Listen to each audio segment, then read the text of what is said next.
西陵之战，让杨户败北，南方还有能人。当时在西晋的集团内部，对于是否要渡江完成武力统一这件事，有非常不一样的看法。缓统派贾充多次告诉司马炎，我们只要让孙吴在南方称臣即可。反映西晋整个朝野都是缺乏锐意的状态。另外还有一派庶统派，镇守在荆州跟陆抗呈现南北对抗之势的杨户，他在快死之前就上了伐吴策书，告诉司马炎，未来平定吴国并没有那么难，他有一套战略可以做到。在279年的11月，晋武帝正式下诏伐吴。280年的正月，军事行动正式开始。整个战役开打的6天，就把整个吴军防线收拾干净。正好环绑双手，拉着自己的棺材，就向王俊的部队投降。各位，从东汉末年将近100年的动乱，终于画下句点。大战不多，统一很顺利，司马炎志得意满，安图享乐，这也种下了西晋日后亡国的种子。Ladies and gentlemen, welcome the host. 欢迎收看今天的货来座谈，我是主持人历史哥李修。我们今天继续来聊我们的历史讲堂。最近呢，我们在继续讨论的西晋的开国啊，经过了3代4人之后呢，终于晋朝的司马氏呢登上了皇帝位啊。司马炎就是我们历史上说的晋武帝哦，但是呢，他刚即位的10几年，竟然对南方几乎是未动分毫啊。虽然是有些小小的成果，但大体来说，始终没有办法完全的统一整个中国的版图啊。这也为日后晋朝的短命国祚产生了一些影响啊。到底发生什么样的故事啊，让新生的西晋王朝没有办法快速的消灭南方的吴国呢？那又是经过什么样的故事？最终消灭了孙武呢？而这里面却有一段千古流畅的杨陆之交，这又是什么样精彩的故事呢？那这样的一个历史过程让西晋呢是一个被历史最为忽略的统一王朝吧，产生了一个很不一样丰富的影响啊。那我们今天就继续来推进我们西晋开国的故事吧。我们讲到历史要欢迎谁呢？我们欢迎王立本老师，小好。主持人好，还有全世界的朋友，大家好。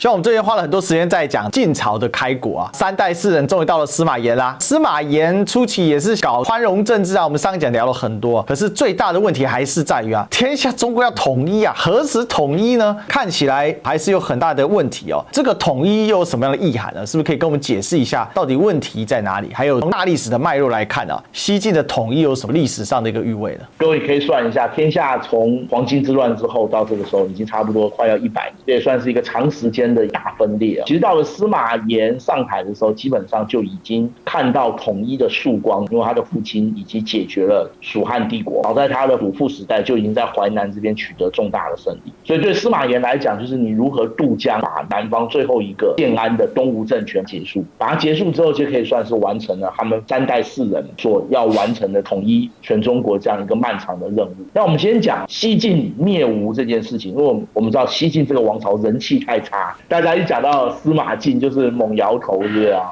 司马晋他们这个家族的发展跟壮大，其实就是整个三国中后期历史发展的一个主轴。可是大家好像都认为三国从诸葛亮死了之后就该结束了，所以就变成这一段历史大家都不太注意。司马炎最后能够渡江灭吴，有几个很重大的意义在里面首先第一个，它是中国历史上第一次成功的北方王朝渡江南征，完成统一的战役。过去其实也有发生过一次大规模的试图渡江征服南方的战役，各位还记得吗？大名鼎鼎赤壁之战对，赤壁之战以擅长用兵，在当时几乎攻无不克、战无不胜的曹操，还有麾下的部将都是战将的情况之下，一副势在必得的样子，而且兵力有绝对的优势，就竟然在赤壁这边惨败，成为一场传颂千古、以寡击众的战役所以这个渡江作战其实是很困难的第二个，它可以说是南北大战当中北方所取得的第一次真正的胜利。而在这之前，中国没有发生过真正大规模渡江的这样的一个战役啦。第三个就是说，各位，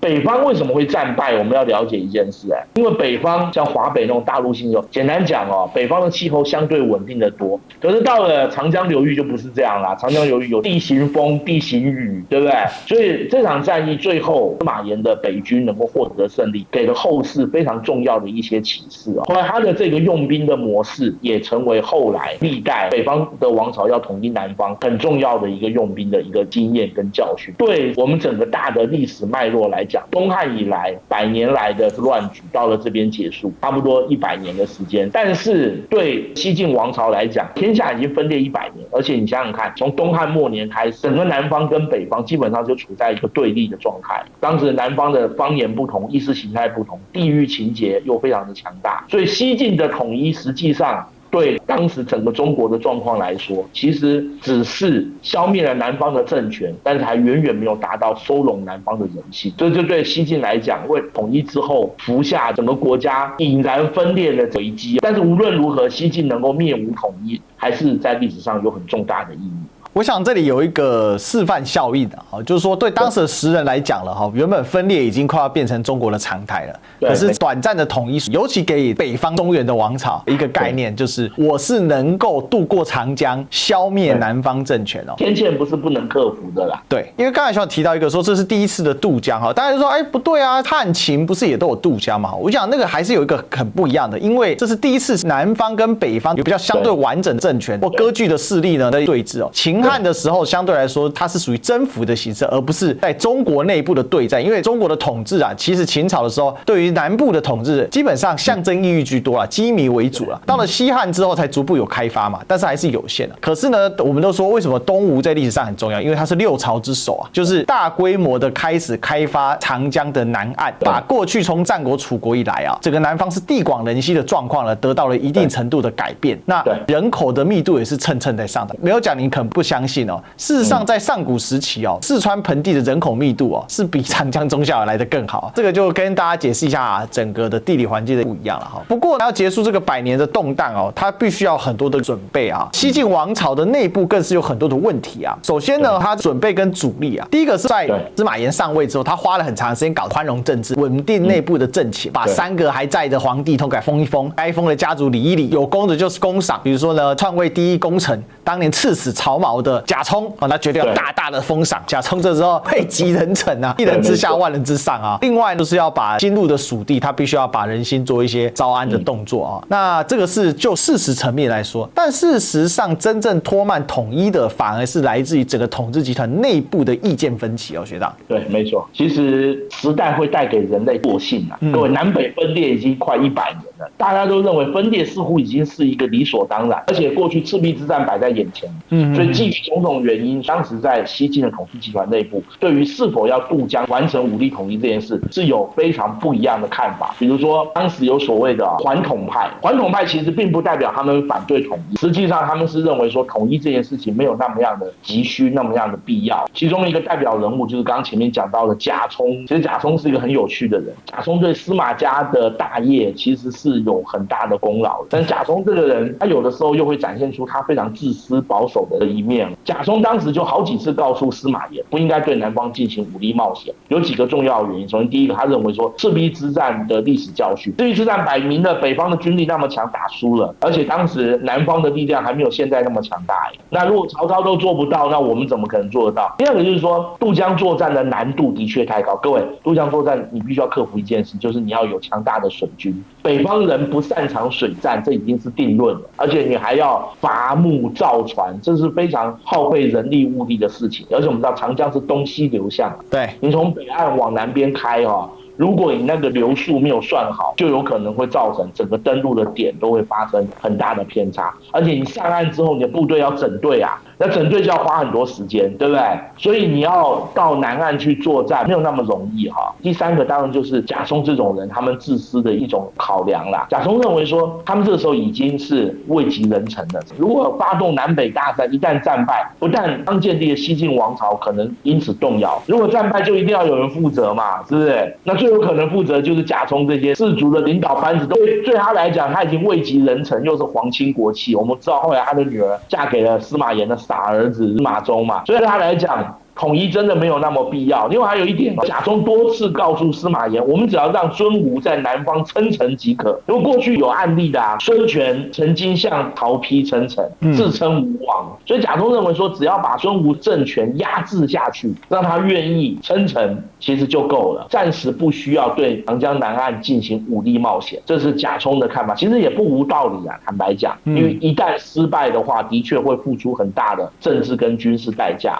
不过另外还有一派新兴的术统派，他们认为应该赶快早点解决南方，其中有几个为代表，最重要就是镇守在荆州跟陆抗呈现南北对抗之势的杨户。杨户本身也是皇亲国戚啊，所以你看是2个皇亲国戚在对抗，对不对？杨户的姐姐就是司马师的太太。杨户当然是主张早点对南方用兵，最好不要再拖。开始他跟陆抗对峙，但陆抗死了之后，他就当初司马炎赶快用兵。另外还有一个就是后来在司马衷时代当过宰相的张华，另外还有2个等于是被杨户提拔上来的重要的战将，一个就是王浚，一个是杜预哈。在杨户的提拔之后，王浚后来进入蜀地，有一段时间担任益州太守。杨户基本上他认为说，未来的主力部队应该要从蜀地顺江而下，直扑中下游，这是他的一个基本的用兵的方向。另外还有一个就是在杨户死了之后啊，担任荆州太守、镇南大将军的杜预。杜预他们家是京兆杜氏，也是很显赫的一个氏族啊。这些人都主张早点统一，其中最具代表性的就是杨户啊，各位，他早年的时候跟陆抗在荆州这里对峙，他在荆州颇得人心，甚至连当地的吴国的百姓都非常尊敬他。他跟陆抗之间可以说是君子之争，他佩服陆抗，他也自认为自己的能力不如陆抗，因为我们后面会讲到陆抗打了一场非常漂亮的西陵战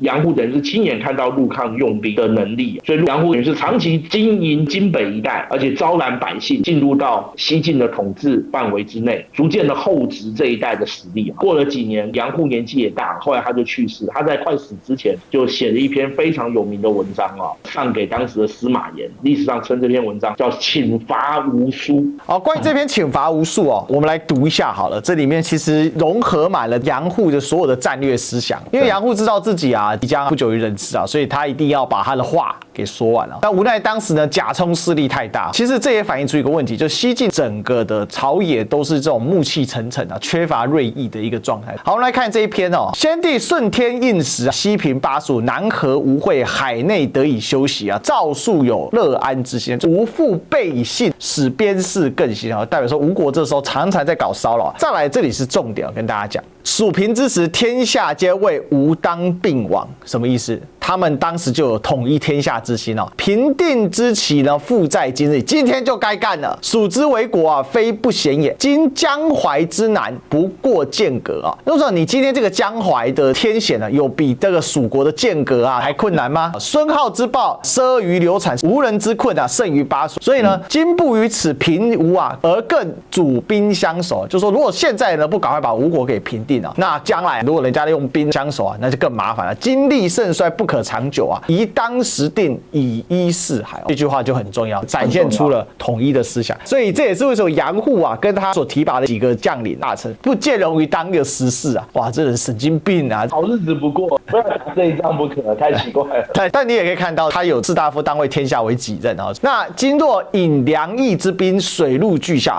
这里注意哦，各位，这就是杨户的锦囊妙计，他的战略观很强。梁益是哪里？凉州、益州啊，也就是要从长江上游，就从四川这边下去哦。荆楚之众近临江陵哦，就是说荆州这个地方，也就是长江中的地方啊，威逼到江陵这个地方。平南豫州直指下口，相当于这个今天河南这个地方啊，往湖北这一带来进兵哦。徐阳、青眼并向临摹，徐阳、青眼相当于今天山东跟河南的一部分啊，还有江苏的北边这里啊，基本上就是淮北到山东泰山这一带兵力呢，并向与涪陵、古市以之，这一支呢做疑兵，所以呢多方以误之啊，我们来误导他们，哇，连这一招都想到了啊！各位，我画红的地方啊，接下来是重点。吴元江为国啊，无有内外，东西数千里，以樊篱至此，什么意思？就是凭长江天险来守之啊。那这边也可以注意到，吴国它沿着长江是它的精华地带啊，也证明一件事，就是当时的整个南方以南啊，或者是今天的福建这一带啊，开发还是有限的，所以吴国的国力其实没有想象那强大哈。是以呢，孙秀之徒啊，皆为逼而至。这是另外一个重点，什么意思？孙秀呢，其实南方孙吴家的皇室啊，都跑路了。我的天啊！所以特别点出来啊，最后呢来哦，弓弩盾戟不如中国，唯有水战是其所变。他们呢，弓弩啊、盾啊，就简单一般的兵器都赢不了我们，唯有水战是他最厉害，所以他为什么要引梁益之兵水陆俱下，就是这样来的啊。如此，君不欲时，克可避矣啊！哇，所以是很有信心的一个说法哈，不会打太久的啦。虽然是想要最后劝一劝晋武帝司马炎，不过我认为杨户当时啊，大概也知道是劝不动了，但是他写这个，就把他的整个战略啊，做了一个非常完整的整理啊，呈现出来。他有把握嘛，他等于是告诉司马炎，这个战争没有你想那么难。那这当然是整个西晋朝廷内部的状况，也就是两派正在拉锯，但是看得出来整个的准备，尽管有所谓的缓统派在扯后腿，但是整个的布局战略在速统派的主导之下已经逐步的在完成了哈。可是同一时间呢，你多强是一件事嘛，你的对手多强又是有一件事嘛，所以强弱有时候是比较出来的。对，像这个时候孙武整个国家的状况又是怎么一回事呢？好，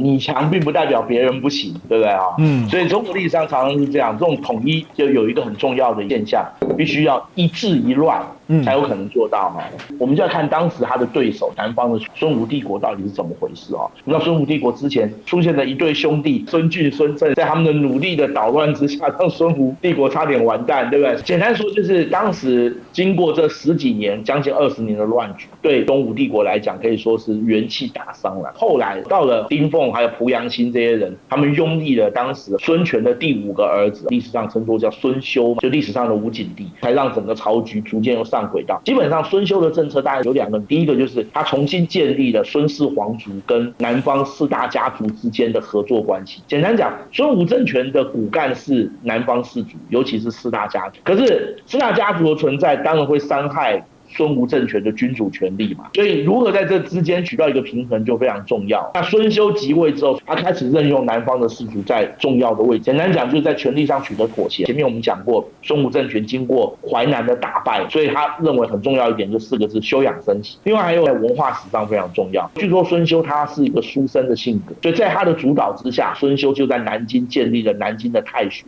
所以简单讲，孙休在他在位期间，孙吴政权的状况重新恢复稳定。但是各位，天命难违啊，是不是？孙休竟然在33岁的英年竟然就早逝了。那孙休的死对当时的南方来讲又是一个很巨大的一个问题。为什么呢？因为孙休死之前没有多久，蜀汉帝国灭亡。蜀汉帝国灭亡这件事情，历史书上记载说，孙吴朝野震动。孙休在死之前很重要的一件事情，他当时就拜托宰相濮阳兴跟另外一位他的重臣张布，希望他们2个人能够拥立他的儿子孙湾。可是太子孙湾这时候年纪还非常小啊，还是属于一个儿童而已。所以当时东吴的朝野有鉴于蜀汉灭亡，国家的处境非常的危险，所以就希望当地长君。当时濮阳兴跟张布就违反了孙休的遗诏，挑选了当时孙权的长孙废太子孙和的儿子孙皓。孙皓小时候也过得非常的不如意，可以说是流离颠沛，而且看得到当时残酷的政治斗争的景象。那为什么选到孙皓？原因是因为孙皓年轻的时候颇有美好的名声哦。我告诉各位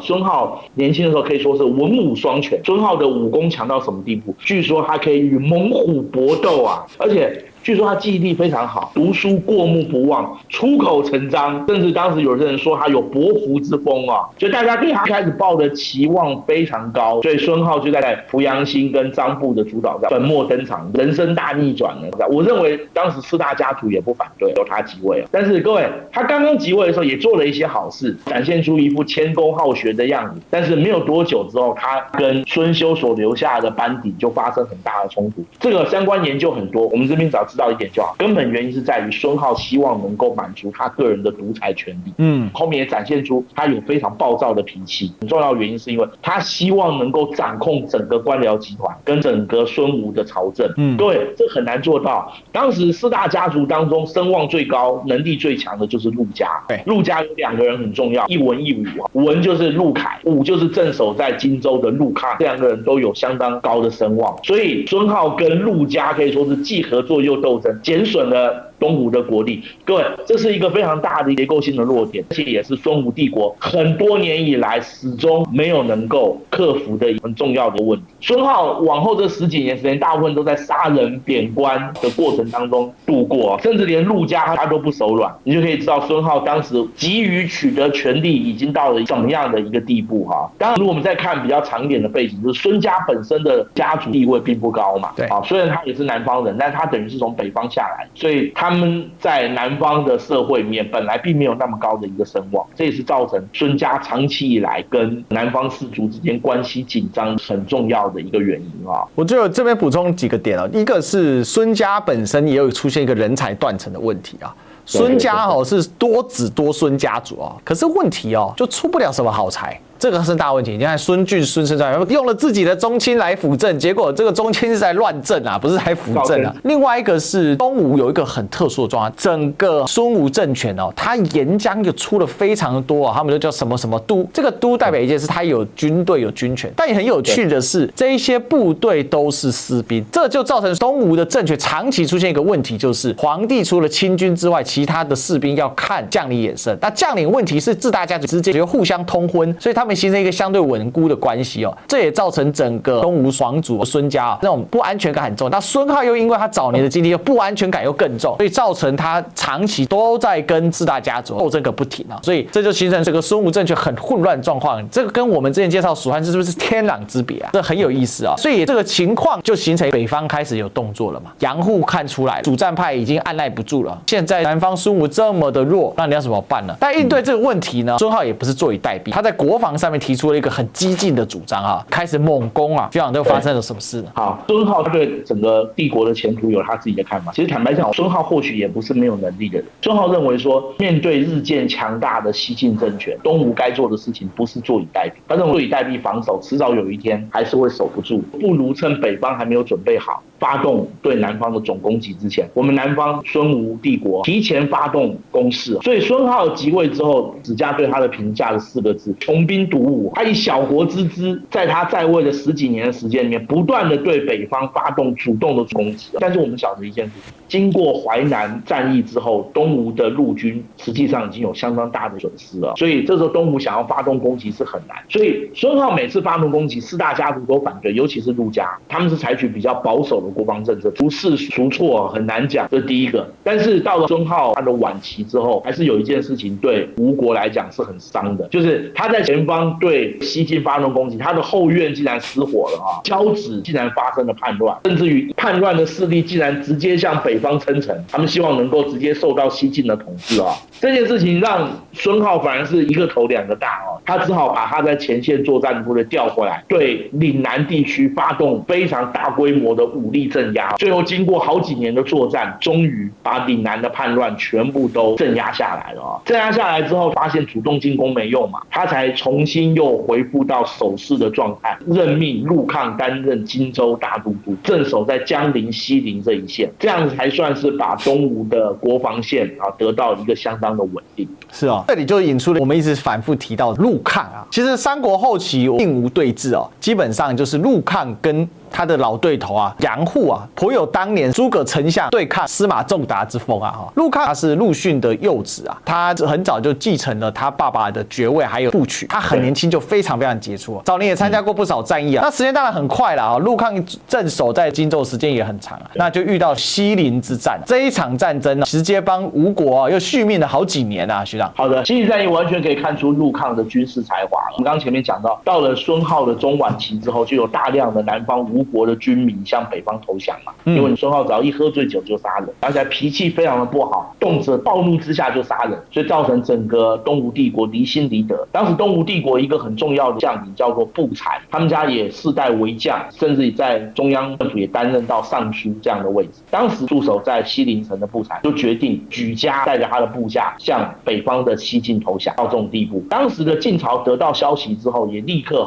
派遣杨户担任救援工作，率领部队南下接应步才，希望能够一举把整个荆州全部拿下。各位，如果这一仗东吴失败了，我告诉各位，三国到这边就会提前7、8年就结束了。但是这一仗有一个人又帮孙吴政权续命啦，就是在陆抗哦。当时杨户的战略是派杨照支援西陵，那杨户率主力部队包围江陵嘛，这个时候就考验陆抗的用兵了。各位，江陵是当时整个孙吴帝国在南荆州这里的防御中心，而且里面的部队跟储存粮食比较多，所以当时陆抗认为说，短期之内杨户拿不下江陵，重点应该要摆在西陵。虽然当时陆抗有很多部下跟陆抗讲说应该要守江陵才对，但是陆抗做了很重要的一个判断，他把主力部队摆在西陵，刚好就对上了杨照，跟杨照发生了遭遇战。但是陆抗先一步到达西陵附近，所以已经在西陵外围设伏完成了。但杨照的部队到了之后，以逸待劳，发动猛烈的攻击，杨照就大败。所以这一仗可以说是晋军在西陵这边吃了一场很重要的败仗，打败了杨照之后，在西陵的叛军就是步禅的部下也觉得说糟糕了，北方下来的援军竟然输掉了，当时他们也非常的害怕，所以后来里面步禅的部下也发动了兵变，就把步禅抓起来，打开城门投降。陆康的部队就很顺利的进入到西陵，将步禅全家老小都杀掉了。对，所以这一场仗最后就以吴军收复西陵收场。在围攻江陵的杨户知道在西陵这边杨照大败，步禅也死掉之后，他就知道这场仗没有再打的意义跟必要了，所以他就引兵撤退了。这场仗杨户败北，最后还受到当时洛阳朝廷的弹劾，降级为平南将军。这场战役对杨户来讲是有很深刻的印象，就是南方还有能人，这个仗没有那么容易打。所以杨户后来在经营北荆州、荆襄这一带的时候，他就采取步步为营、攻心为上的战略。他一方面广筑城寨，扩大晋国的控制区；二方面用各种方法招来吴地的百姓，因为孙浩暴虐嘛，去加入到晋国里面去啊。对吴地的军民实行怀柔政策，基本上没有发动什么样大规模的攻势，而且大部分都是采取非常平和的这种方法，而且还使得多位驻扎在荆州这附近的吴军的将领不断的投降。当时吴地的人民对杨户可以说是心悦诚服啊，都称他为杨公啊，不称其名，就会知道他竟然赢得了敌国人民的信任，你就可以知道他多厉害了啊。不过陆抗也不是省油的灯啊，陆抗也不断的在加强长江沿岸这一带的防线，所以当时陆抗也称赞杨户，他说非乐毅诸葛孔明不能过也。他这个话是讲给孙浩听的，你不要再想发动攻势了，你看看荆州这边晋国的将领有多强，另外他们两个人长期对峙，书信往来，讨论各种事情，甚至还变成好朋友了。根据野史记载，他们两个甚至各骑着马，还有在阵前进行过对话啊。后来有一段时间陆抗的身体不好，杨户知道了这个消息之后，立刻找人配了最好的药酒给陆抗送过去哦，希望陆公早日康复。那这个酒送到之后，当时很多人就跟陆抗讲，千万不要喝啊，说明这里面有毒的啊。陆抗拿了之后，二话不说就喝了，他只讲一句：杨户起正人者啊。基本上啊，陆抗跟杨户对峙这段时间，整个荆州地区大致和平。即使是陆抗死了之后，后边的几年，杨户还是认为南下发动灭国性战争的机会还没有那么大。后来接替陆抗的是他很重要的一个部将，叫做吴彦。所以杨户在陆抗死后的几年依然没有什么样的大动作，但是过了几年，杨户身体也不好了。在杨户快死之前，就上了伐吴策书，告诉司马炎，未来平定吴国并没有那么难，他有一套他的战略可以做到啊。所以这个状况就一直维持到最后发动对吴战争的总攻击之前了。刚才看到杨户死了之后呢，基本上整个情势又发生了很大的不一样啊。首先呢，杨户的布局啊，基本已经完成啊，只待时机到来啊。那什么是时机呢？我跟大家讲，吴国的动荡程度又上升了。陆抗死后，整个孙浩的统治啊，只剩下4个字啊：暴虐无道。那你没办法，大家知道吗？而且到了这个时间点，孙浩虽然内外人心不复啊，可是孙浩的权威已经建造起来了。所以已经形成了这样的一个状况啊。那整个晋灭吴开战前形势，我们来分析一下。当时呢，吴国出现动荡不安的状况。根据史书记载，民力困穷，必卖儿子啊，就是说非常的穷困啊，那还卖儿子啊，很惨很惨，而且重负啊。我跟大家讲，朝廷状况不好，然后孙浩又大兴土木，享受招很多宫女。这个时候呢，整个内外是分崩离析，就连士兵哦都衣不全短禾，食不沾朝夕啊。简单讲，衣服也没有了，这个军装啊也破破烂烂了，连军饷啊也是吃不饱啊。父子相继，叛者成行啊。什么叫父子相继呢？就是说大家互相背弃，只能惶惶终日不可以啊。叛者成行，一堆人跑走了，跑到北边去了。那到底有多少人跑呢？276年，孙武啊，当时有大量的，包括像黄祖啊，像孙秀，孙秀呢是孙浩的族兄弟啊，也跑了。包括吴国的宗室将领金夏都孙凯、平鲁将军孟泰、偏将军王氏，然后威北将军严冲、扬威将军严整、偏将军朱买、邵凯、夏祥、昭武将军刘藩、第五将军池，太多了，数不完，而且都是举家绕跑。因为大家都知道，你跑一个人，你全家被干掉啊。孙浩太暴虐了。另外，同一时间呢，其实晋朝也有他的小困难啊，就是当时呢，北边的鲜卑人族部在强大起来了。当时有一个叫突法术机能，他是个鲜卑其中一个酋长啊，那他就在西北这个地方作乱了，搞了晋朝5、6年了，搞不定他啊。到了275年之后呢，终于也都平定了。所以其实形势是这样子的哈。杨户过世之前呢，首先整个西晋已经经没有什么需要对外大型用兵，就剩下个吴国。像再来杨户过世之后，他整个战略跟布局，当时我们讲到2个重要的人嘛，一个是王浚，一个是杜预一个守荆州，一个守益州。接下来战争就要开打了吧？因为现在吴国的状况只能说悲惨世界啊。对，没错，基本上东吴已经离心离德，杨户的布局也已经完成，在荆北这边，他找了一个文武双全的人，杜预镇守在荆北，另外他一手提拔起来的王浚也已经在益州这边伐木造船，训练水军多年，所以基本上按照杨户战略顺江而下，拿下整个东吴帝国的时机已经成熟了。在279年的11月，晋武帝正式下诏伐吴，在2280年的正月，还有部队正式集结完毕，军事行动正式开始。当时他任命贾充，你看贾充反对南征，他也是任命贾充担任持节贾黄钺大都督，也就是说名义上的总司令还是他最信任的贾充然后以冠军将军杨继作为贾充的副将，等于是副都督但是这2个人其实没有那么重要，等于是挂名。比较重要的是，实际上各路的指挥官，当时基本上各路进军的状况，镇东大将军琅琊王司马攸，司马攸是司马师司马昭的弟弟，司马攸由他的驻地山东琅琊这边从下邳向途中的方向进行，渡过淮水向淮南的方向挺进。另外安东将军王浑，王浑是太原王师，那王浑是在司马昭时代被司马昭提拔上来，其实这也象征司马家跟北方士族有和解的一个迹象了。王浑当时大部分的时间都驻守在窦村，向横江的方向推进，等于是掩护司马攸的侧翼。另外就是平南将军胡奋从长江中游这边沿着长江的方向往下口进行攻击。另外镇南大将军其实这一路比较重要，杜预亲自率领在襄阳的主力向江陵的方向发动攻击。整个在湖北这边其实最重要防御的阵地就是江陵，但另外一个更重要的是当时的龙骧将军王浚跟巴东监军唐兵，唐兵等于是他的副将率领另外一路主力由巴蜀顺江东下，所以各位就等于是把长江看成一条绳，你有发现他能把长江这条绳切成好几段，对不对？从上游、中游到下游，但真正的力量是在长江中游这边，由杜预跟王浚来统帅。还有一路是建威将军王戎从项城去攻武昌所以你可以看到说，这完全就是请伐吴术里面的布局，多路并进，但是其他你分散孙吴政权的注意力，主力就从经营多年的王浚在四川盆地造了很多的战舰，然后就一路的东下，然后一路的汇合，几乎都是攻击沿江重镇所以也可以说杨户这几年真的是耗尽心力就是在研究透彻说我要怎么样用最快的速度、最小的代价来将中吴给彻底的击灭战略是这样来的。所以呢，我们可以看到多路进军往前打，后面还有一个张华为度支尚书来统筹帷幄，各路军队当时司马炎是以王浚的军队作为主力部队，那杜预作为节控部分各路并进，一路会师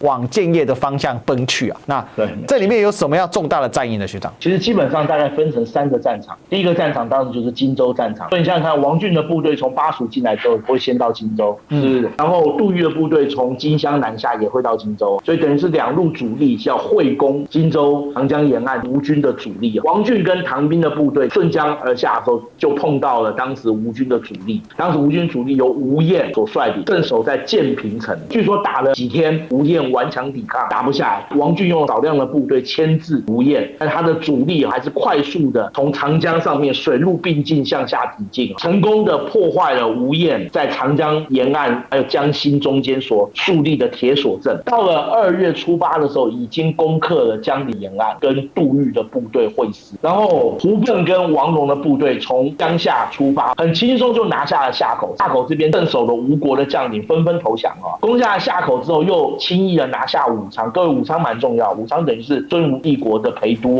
在这里没有经过什么大的战斗。到达了武昌之后，王浚的主力这时候也到达这里，就各路的部队在武昌这里会师。各位，整个战役开打到现在只有16天，就把整个荆州沿岸所有吴军的防线全部都收拾干净了。到了这边之后，杜预发挥了他文人稳重的一个特色他当时就告诉王浚，你率领所有这些在荆州这里的部队顺江东下，直指建康，我带领一部分部队渡过长江，攻取荆南诸郡。这边当然就是属于偏师没有那么重要，所以基本上荆州战场大概16天就全部结束，这第一个战场。第二个战场就是扬州战场啦。我刚前面讲的王浑跟司马攸，他们这一路一开始的时候进军也还算顺利王浑的主力很快就超越了原先的目标，一路打到了长江北岸的溧阳。司马攸的部队也很顺利，从甲陂往南挺进，很轻松就渡过了淮水，然后一路挺进到途中，所以两路的部队都已经挺进到了长江的北岸。这个时候，东吴帝国的反抗才开始。当时东吴帝国的孙皓是任命他的宰相张替率领麾下的部将，包括沈寅、诸葛瑾、孙震等人，大概3万人渡过长江，跟司马攸和王浑的部队作战。在渡江之前，张替就已经讲，吾之将亡，咸于所知，简单说没救了。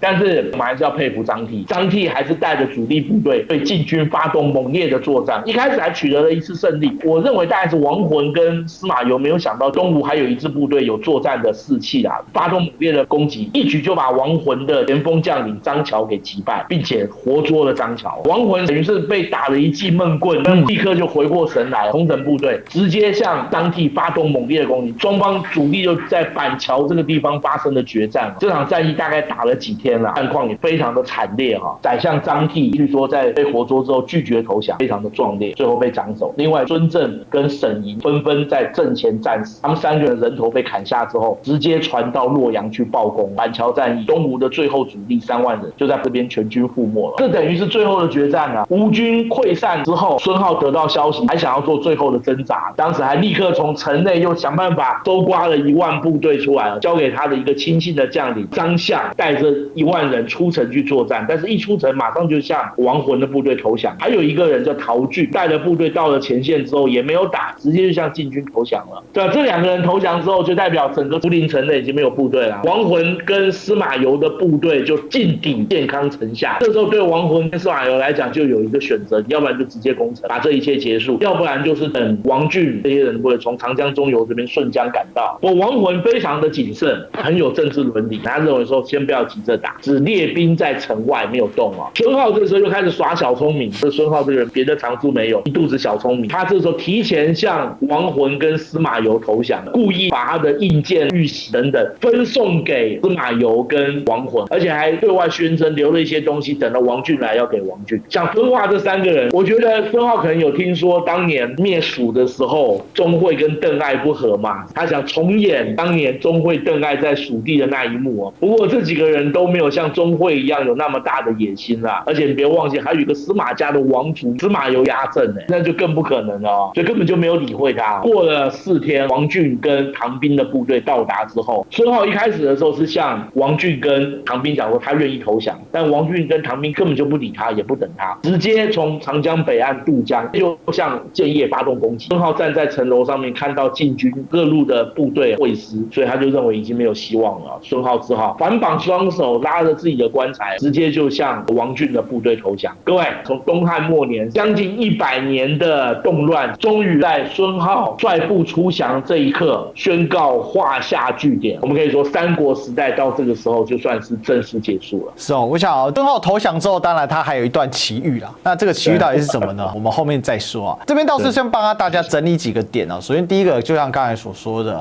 ，100年动乱哦，终将结束了嘛。但是谁知道是很快下一个动乱哦，没多久又要开始啊。但是这里确实是司马家事业的巅峰期。虽然这个朝廷缺乏锐意进取，但是也还是全国统一嘛，所以有很多事情可以做，比如说罢兵啊，罢兵很重要啊，因为士兵回去种田啊，这个时候人口稀缺啊，大家不要忘了，这时候很多的外族都在内徙当中啊。详细的我们可以到了太康之治再来讨论。对，开启了一个太康之治啊，也就是承继的司马炎从继位之后的这些政治改革持续的深化，并且推展到全国。另外一个呢是说啊，司马家这一次的统一啊，确实是非常的轻松啊。根据各部史书记载，有什么兵不血刃，攻无阵容，所向皆克，诸贼所惧，莫不进据，倒戈肉袒，援疆诸城，望风降附，或建功而拔。基本上人家来了就投了，所以可以说当年杨户所布之阵啊，得到了4个字：大尽全功啊，所有的完全完成了。所以大战不多，统一很顺利。但这一点其实是一个祸害啊。大家也知道司马家的个性有个问题，司马炎呢志得意满啊，这也他未来啊贪图享乐放松统治啊，种下了西晋日后亡国的一个